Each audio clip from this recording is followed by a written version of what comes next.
Вы слушаете «Радио Крым Реалии». Совместный проект «Радио Свобода» и Первого канала Украинского радио.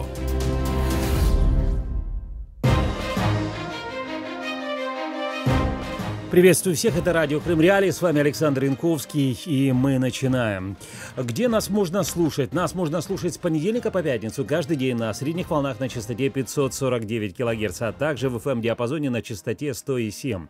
Делать это можно каждое утро в 8:35 и каждый вечер в 18:30.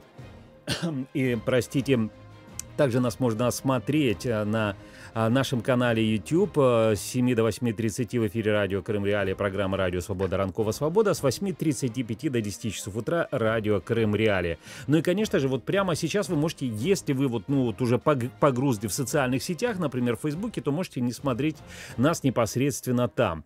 Там же можете задавать свои вопросы, высказывать свои пожелания, мнения, предлагать темы программ. Самые интересные будут, конечно же, озвучены. Ну и смотрите трансляцию наших программ также на канале Крым Реалии в YouTube. Итак, о чем мы будем говорить в ближайшие 25 минут?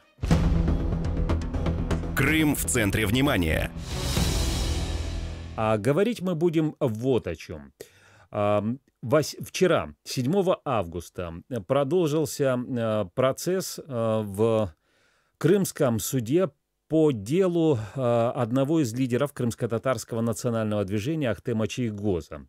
Российский прокурор Анастасия Супряга запросила для обвиняемого наказание в виде лишения свободы на срок 8 лет с отбыванием в колонии общего режима. И по разным оценкам, как правозащитников, так и других экспертов, вполне возможно, что уже на этой неделе будет поставлена точка или многоточие в этом судебном процессе по делу Ахтема Чийгоза. Сегодня мы хотим напомнить, в чем же обвиняется украинский гражданин Ахтем Чийгоз, за что ему российские власти хотят его посадить в тюрьму на целых 8 лет, а также что делает Украина для того, чтобы освободить своих граждан. Вот обо всем об этом мы будем говорить в нашей сегодняшней программе. Для начала послушаем небольшую информационную справку. Тема дня. Российское следствие в аннексированном Крыму требует 8 лет колонии общего режима для одного из лидеров крымско-татарского движения Ахтема Чийгоза. По мнению прокурора, вина подсудимого полностью доказана. Вчера начались прения по уголовному делу в отношении Ахтема Чийгоза, но все желающие на заседании присутствовать не смогли. Здание подконтрольного Кремлю Верховного суда Крыма якобы обесточили из-за серьезной аварии. Ахтема Чийгоза обвиняют в организации массовых беспорядков перед зданием Верховного Совета Крыма 26 февраля 2014 года. В тот день состоялся митинг сторонников территориальной целостности Украины и противостоящих им пророссийских активистов. Организаторами выступили Меджлис и партия «Русское единство».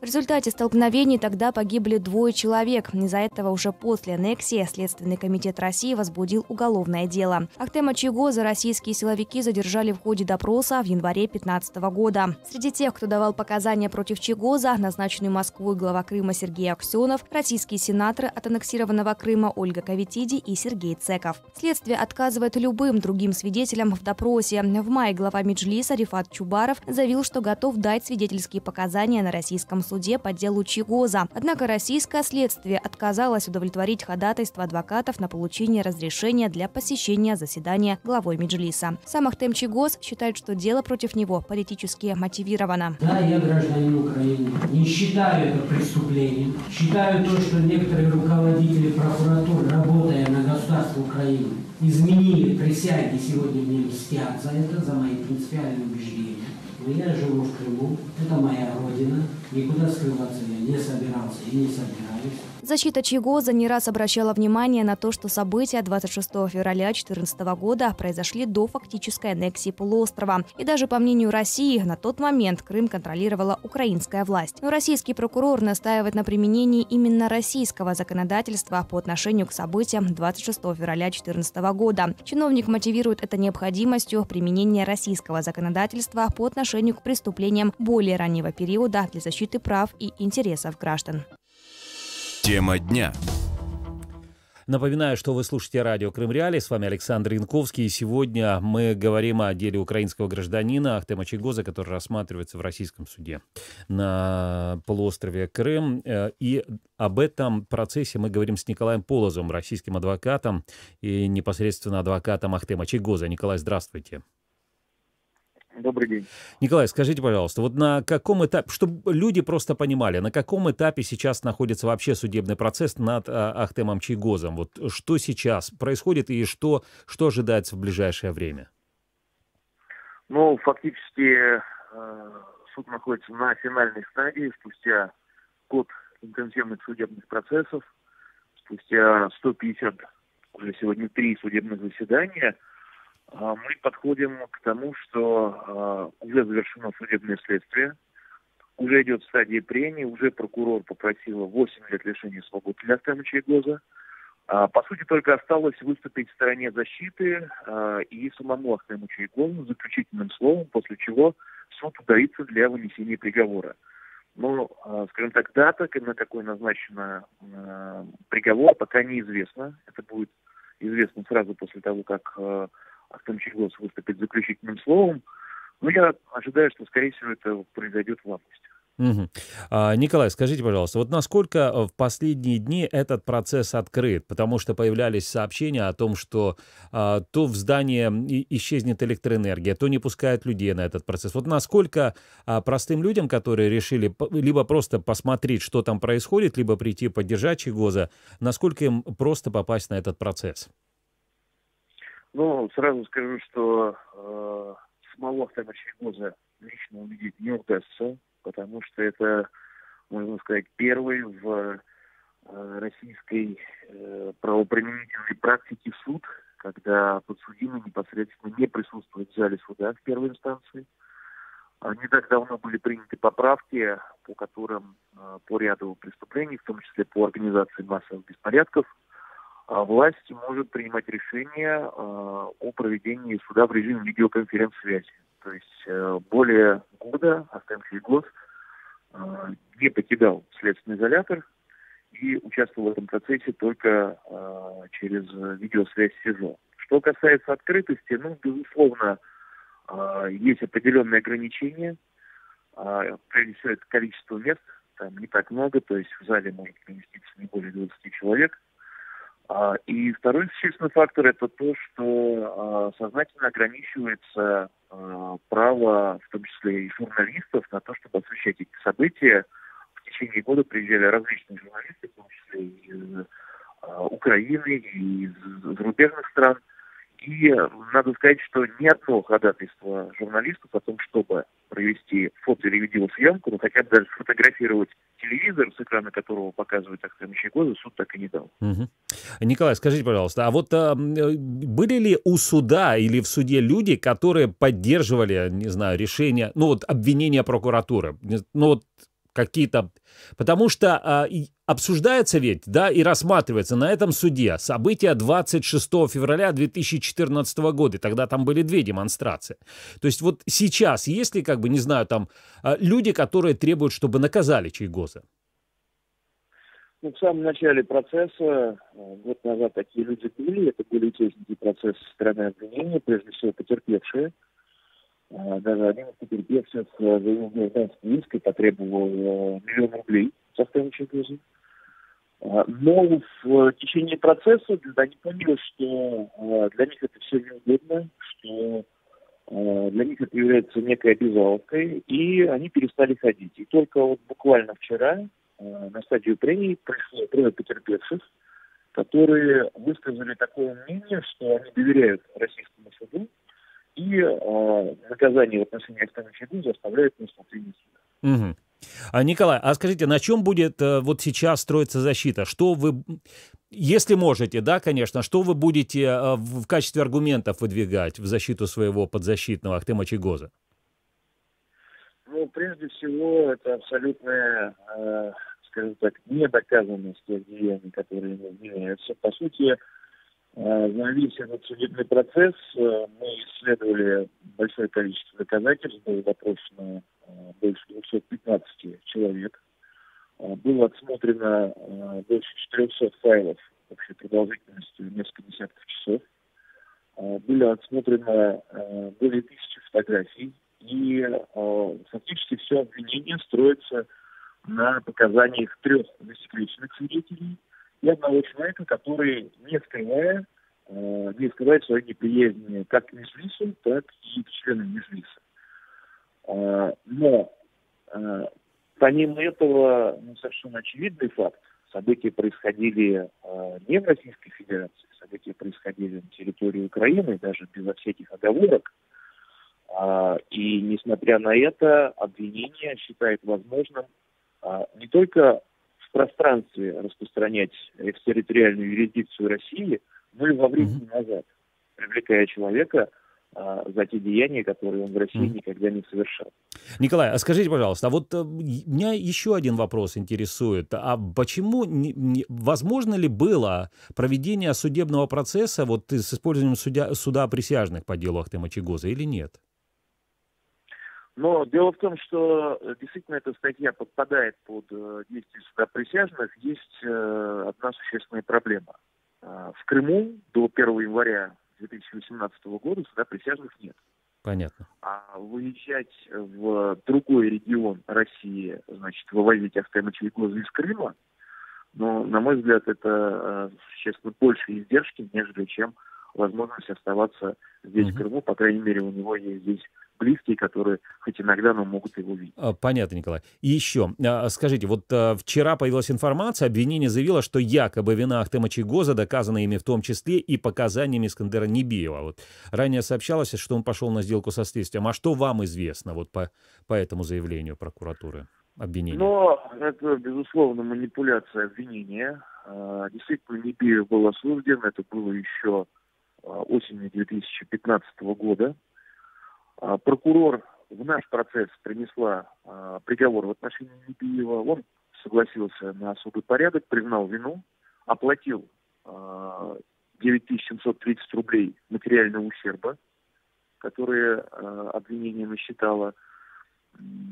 И в его приговоре везде было указано, что Небиев и Чийгоз, хотя Чийгоз в том судебном процессе не участвовал, и судья, вынося приговор, никакие доказательства не исследовал. Поэтому, когда мы узнали об этом приговоре и о приговоре в отношении Таляза Юнусова, мы обжаловали эти приговоры, и суды изменили их в части, которые касаются Ахтема Чийгоза. То есть любое упоминание Ахтема Чийгоза из этих приговоров было убрано, и мы эти доказательства представили уже в наш процесс. Спасибо. Это был Николай Полозов, российский адвокат Ахтема Чийгоза, на прямой телефонной связи с радио Крым Реалии. И мы продолжаем. Напомню, что сегодня мы говорим вот об этом судебном процессе над Ахтемом Чийгозом, который сейчас продолжается в Крыму. И далее об этом будем говорить с Рифатом Чубаровым, главой Меджлиса крымско-татарского народа. Рифат, здравствуйте. Доброе утро. Рифат, скажите, пожалуйста, вот адвокат Ахтема Чийгоза Николай Полозов говорил, что многократно заявляли ходатайство о том, чтобы допросить других свидетелей по делу Ахтема Чийгоза. Вот скажите, была ли возможность, хорошо, вас не пригласили туда непосредственно, на это само судебное заседание, не вызвали, но можно ли было давать ваши показания, например, по скайпу, ну или каким-то другим образом? Я не слышал всю вашу беседу с Полозовым, но, возможно, он говорил о том, что мы попытались предусмотреть все то, что возможно в соответствии с законодательством страны оккупанта, и предполагая, что они могут не допустить меня лично на судебное заседание в порядке определенной статьи процессуального кодекса Российской Федерации, где свидетелям, запрашиваемым из-за границы, даются гарантии их неприкосновенности. Они не пошли на это.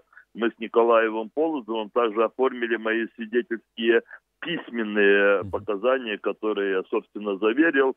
И Николай Полозов попытался, чтобы их залучили до справи. Приобщили к этому делу. Приобщили к этому делу, но суд отказал. Понятно. Тогда непосредственно теперь о влиянии на этот процесс, вообще насколько это реально. Вот на данный момент включен ли вопрос по Ахтему Чийгозу и другим обвиняемым по так называемому делу 26 февраля в повестку переговоров на международном уровне, например, по обменам?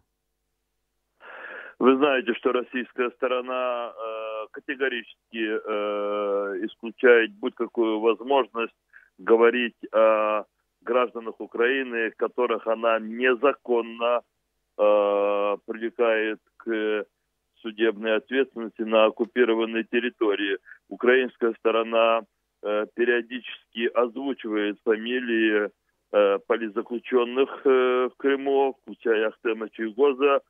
Российская сторона молча все это игнорирует. Скажите, вот в марте 2016 года вы анонсировали у себя на странице Facebook составление списка Чийгоза. Дословно было написано так: начинаем составлять список Чийгоза, перечень лиц, ответственных за политическое преследование крымских татар и украинцев, за содержание их под стражей и иные репрессии. Вот есть ли этот список на сегодняшний день? Да, этот список составляется. Практически все участники судебного преследования Ахтема Чийгоза со стороны оккупационных властей, они выписаны, систематизированы. Я скажу о том, что по оглашению приговора над Ахтемом Чийгозом мы предпримем ряд публичных действий, направленных на то, чтобы объединить усилия по освобождению гражданина Украины Ахтема Чийгоза, незаконно осужденного на оккупированной территории Украины. Я не знаю, говорил ли вам Полозов, но вчера в ходе обвинительной речи так называемого прокурора Анастасии Супряги, бывшего украинского прокурора из Сахского района, в обвинительной речи четко было сказано о том, что обвинение предъявляется гражданину Украины. На это мы все обратили внимание. Ранее обвинение российское оккупационное пыталось представлять Ахтема Чийгоза как гражданина России и Украины одновременно. Таким образом, приговор будет вынесен даже с точки зрения оккупационного суда гражданину Украины, и мы сможем сразу запустить механизмы международные по освобождению гражданина Украины. Угу. А вот если вернуться к этому непосредственно список Чийгоза, эти фигуранты этого списка, против них планируется введение каких-то санкций, какие будут предложения? Мы предполагаем обратиться в международные организации, посольства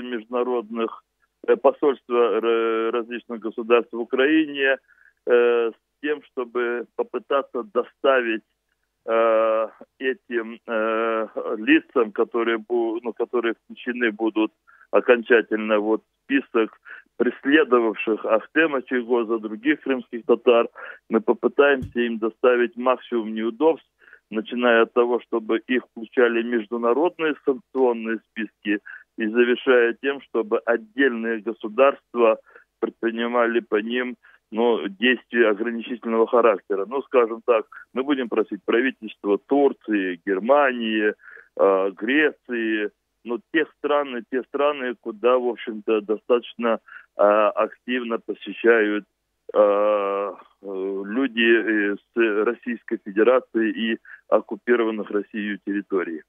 Угу. Понятно. Ирифат, еще один такой вопрос. А вот с вашей точки зрения, кто вообще принимает решение на этом судебном процессе по Ахтему Чийгозу? Вот кто пишет приговор Чийгозу? Но только не в Крыму и только не эти судьи, их трое на судебном процессе, и не та прокурор Супряга, которая формально озвучивает сторону так называемого обвинения. Кстати, она ведет себя очень хамски, агрессивно. Чувствуется такая очень, у нее личная такая фобия против крымских татар, поэтому мы ее особо выделяем для тех, кто преследует крымских татар. Решение, разумеется, координируется в Москве.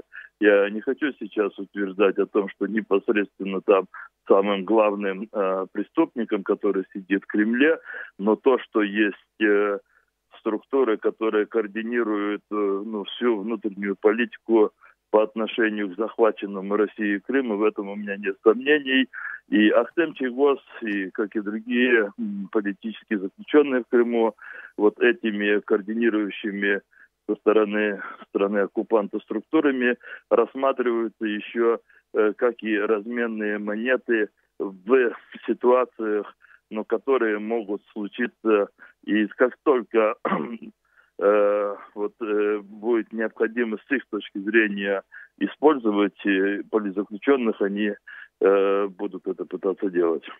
Спасибо. Это был Рифат Чубаров, глава Меджлиса крымско-татарского народа, на прямой связи со студией радио Крым Реалии. Мы работаем в прямом эфире. Напоминаю, что мы обсуждаем вот этот судебный процесс, который происходит на территории аннексированного полуострова над украинским гражданином, активистом крымско-татарского движения Ахтемом Чийгозом. У нас на связи Юлия Тищенко, украинский политический аналитик. Юлия, здравствуйте.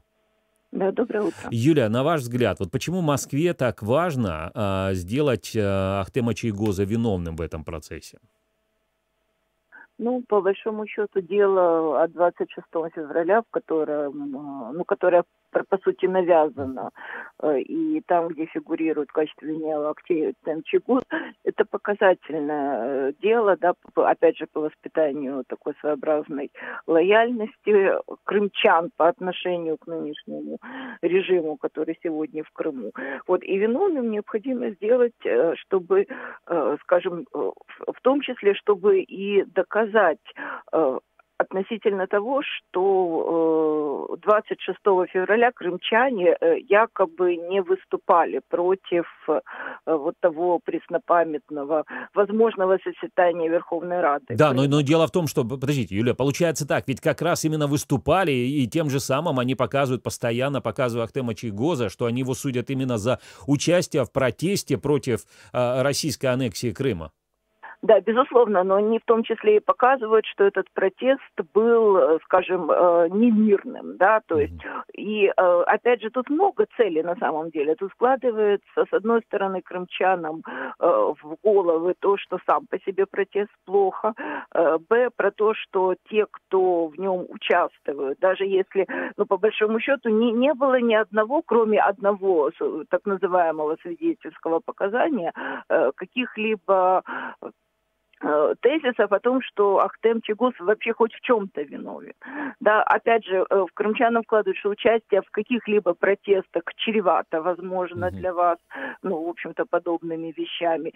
И даже то, что вы там граждане Украины, и как бы вы себя не позиционировали, никак не влияет на, в общем-то, подобную ситуацию. Ну и плюс маховик, в общем-то, был уже запущен, по сути. И мне кажется, что сейчас это уже в какой-то степени дело чести, да, для так называемых судов, то есть для российской стороны его завершить. И причем, на самом деле дело достаточно абсурдное. Те свидетельские показания, которые были даны, то есть если на основе их прокурор вообще непонятно за что просит 8 лет, вот, это, мягко говоря, несколько, странно, да, то есть дело вообще сфабрикованное, эти решения сфабрикованы. Спасибо. Юлия Тищенко, украинский политический аналитик. Напомню нашим радиослушателям, что сегодня мы говорили о политическом процессе над Ахтемом Чийгозом. 7 августа, в понедельник, прокуратура, представители российского обвинения потребовали 8 лет в этом судебном процессе. 8 лет тюремного заключения для Ахтема Чийгоза с отбыванием в колонии общего режима. Каким-то странным образом после этого, пропал в здании суда свет, и судебное заседание было перенесено. По словам Николая Полозова, российского адвоката Ахтема Чийгоза, сейчас продолжается, ну, собственно говоря, прения, и ожидается теперь выступление защиты Ахтема Чийгоза, потом последнее слово самого обвиняемого Ахтема Чийгоза. И Николай Полозов говорит о том, что само судебное решение, скорее всего, будет вынесено уже в августе, то есть в самые ближайшие дни. Это было радио Крым Реалии. С вами Александр Янковский. Ну и мы не прощаемся. Все, кто слушает нас сейчас в прямом эфире, мы к вам вернемся через 5 минут.